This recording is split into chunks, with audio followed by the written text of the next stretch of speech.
A lot of my students struggle with what to do with the edge of a river. When on one side it tilts in one way, on another side it tilts another way, and then how to translate that. Well, I have a couple of tips that can make that much easier.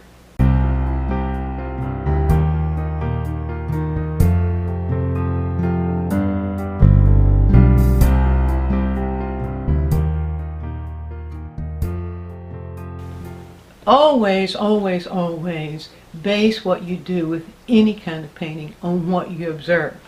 If you make rules about things, then you just have to memorize those rules, and you'll be surprised at how many times the rules themselves won't even apply.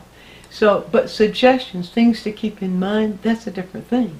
So I have a couple of suggestions about doing rivers' edges that might enable you to feel more comfortable if you're painting a river, how to do just that edge where the river meets the earth. Now, one of the suggestions I have is look for the angle. If you look at this photo here of this river, you notice that on the back side, or what we might call the right side of the river, that there's practically any angle. It's a very almost horizontal. But if your brain were working on that, if your left brain were informing you, it might tell you it was curved. But it's not. So if you just hold an angle finder of some sort, even your finger, in front of you, close one eye, and align it with the angle of that edge, you'll discover what that angle is. The other thing is, unless you're standing in the middle of the river, the angle of the right side and the angle of the left side are going to be totally different. So examine those angles as different from each other, the same way by using the angle of the brush. A lot of times I see paintings, student paintings, where the edge of a riverbank will look something like that, curved. Well, that never translates into riverbank. And there might be, I'm not going to say for sure that you never see that, but my guess is that that's not exactly what you would see. Instead of assuming that there's a curve there, let's look for the zig. Look for the zigzag. So what does that mean? Let me just pull this away right here. What that means is that as water moves along the edge of the earth, it moves in such a way that it will not erode the earth equally. You're going to see little zigzags in there. So if you think you see a curve, a good way to represent that in the motion of that would be to observe where is it flat, because you will find some places where it's flat at the very end. Where is it flat, and you would make that edge, and then as you come forward, you zig in very slightly, and then you go out again for the next angle down, and then sometimes you'll find that there will be a sequence of zigs, and then there might be a long zig. I don't want to make any rules about that because there aren't any rules. It's going to vary according to every river you look at. But you can see now how by having this zigzag motion here as an interpretation of where the water meets the edge of the river, you get a truer feeling of how that actually is created by nature. So the other thing that I want to offer as a suggestion for you, when you look for the angle, and in this case the angle is like this, so my zig would be more like that actually.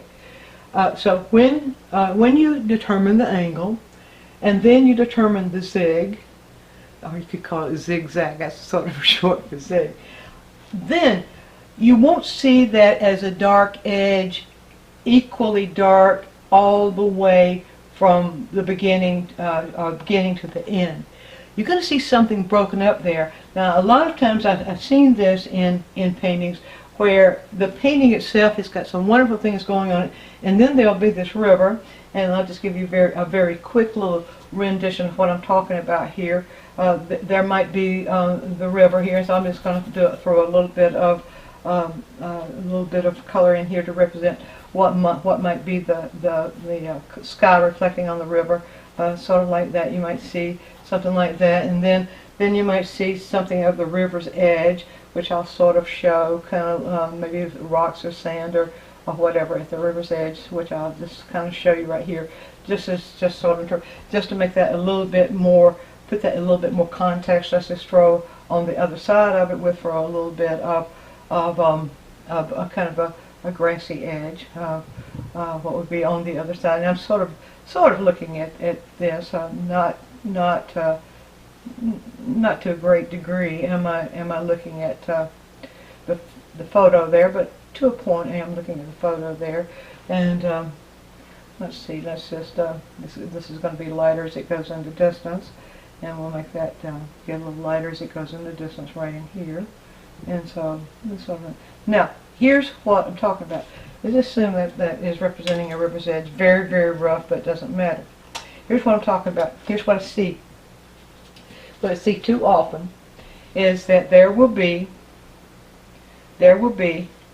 right where the water meets the earth, I'll see this thick line, and a lot of times it might be sort of curved, and it just is it interrupts, it creates an interruption between the earth and the water.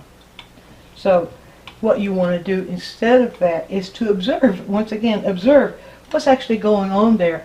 And if you look at the photograph, or here, or even if you were looking at nature, you wouldn't see that. You'd see that broken up. So you can just take your brush. Well, first of all, don't put that thick line there, but observe it as a line that moves in nature. But look what happens when we kind of break that up. Then we don't want, first of all, you don't want that hard edge line, because you don't see that hard edge line in nature. But when you kind of break that line up, let me just move this in so it's a little bit closer right in here. And here, like that. In some places you might not even want to show the line. You just kind of break it up. In some places there we see that line is shadow. It's a what we call an occlusion shadow, that is the light has been closed out. But it's where the water meets the earth, and so you're never going to see that. It's just the same thickness all the way down. So if you would just observe where do you see that the really dark division, and where you not to see it, you can use your same zig motion for where it sort of moves in and moves out like that. You see, that way then you create something that feels more like what nature actually does. So there's your quick tip. If you found this quick tip helpful, why not explore our full-length instructional videos? Go to DianneMize.com and find numerous downloads and DVDs to select from. Give it a try.